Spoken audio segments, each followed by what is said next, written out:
పేరండి మీ పేరు? Ghouse Pasha, Shaik Ghouse Pasha, Karimnagar railway station auto union సభ్యుని. కార్మిక సంఘాల దినోత్సవం సందర్భంగా ఏం చెప్పాలనుకుంటారు? ఇది మీరు ఎదుర్కొంటున్న సమస్యలు ఏంటి?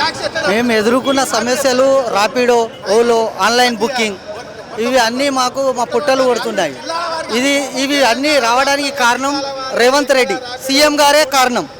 మా ఆటో వాళ్ళ బతుకులతో ఆడుకునేది ప్రభుత్వం, వేరేటోళ్ళు ఎవరు ఆడుకుంటలేరు. ప్రభుత్వం తప్ప ఆటో డ్రైవర్ల జీవితాలతో ఎవరు ఆడుకుంటలేరు. ఈ ఆటో డ్రైవర్లు ఆటో డ్రైవర్ వృత్తి వదిలిపెడితే ఏమవుతాడు అనేది గవర్నమెంట్ ఆలోచిస్తలేదు. వాళ్ళు ఎటు పోవాలి, ఎటు పోరు, అడవులలో పోతారు, మళ్ళీ పాత జమాన్ వస్తుంది. గవర్నమెంట్ ఏం డిమాండ్ చేస్తారు మరి మీరు? గవర్నమెంట్కు డిమాండ్ ఒక్కటే, ఆన్లైన్ మొత్తం రాపిడో కానీ ఓలో కానీ ఏది కానీ మొత్తం బంద్ చేయాలి. ఆర్టీసీ ఫ్రీ ఆటో అనేది కూడా సంస్థ బంద్ చేయాలి. ఎందుకంటే దీని వలన ఆటో డ్రైవర్ల కడుపుల మీద కొట్టినట్టు అవుతుంది. ఆటో డ్రైవర్కు పిల్లలు ఉన్నారు, అందరు ఉన్నారు. ప్రతి ఇంటి నుండి 5 లేక 7 ఓట్లు కాంగ్రెస్ గవర్నమెంట్కి ఓటు వేసినాం కాబట్టి అడుగుతున్నాం. Government of the people and by the people and for the people.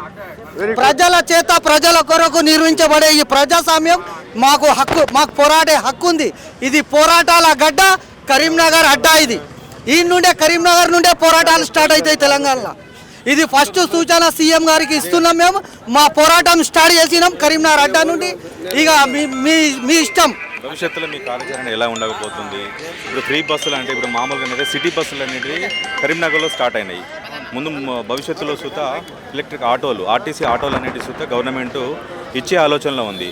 మీ కార్యాచరణ ఎట్లా ఉండబోతుంది? మీరు దీనికి గవర్నమెంట్ ఏం డిమాండ్ చేయాలనుకుంటున్నారు? దీని వలన ఆటో డ్రైవర్కు కలిగేది 3 ఉపాయాలు గవర్నమెంట్ చేసే పద్ధతి. ఒకటి బిచ్చగాడన్న అవుతాడు, రెండో లుచ్చగాడన్న అవుతాడు, మూడోది నక్సలైట్ అయిన అవుతాడు. గవర్నమెంట్ చేసే పద్ధతి ఇది. ఆటో డ్రైవర్లను బిచ్చగాడన్న చేస్తాడు, లుచ్చగాడన్న చేస్తాడు, లేకుంటే వాడు తెగబడి నక్సలైట్ అయిన అవుతాడు. గవర్నమెంట్ ప్రభుత్వం చేసే పని ఇది. 3 పనులు చేయబడుతుంది.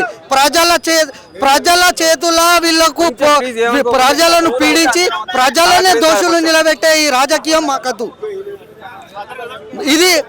ఇది భారతదేశ రాజ్యాంగం పట్టి మేము రాజులం, మీరు భటులు, మేం చెప్పినట్టు ఇది ప్రజాస్వామ్యం. ప్రజలే ఇక్కడ రాజులు.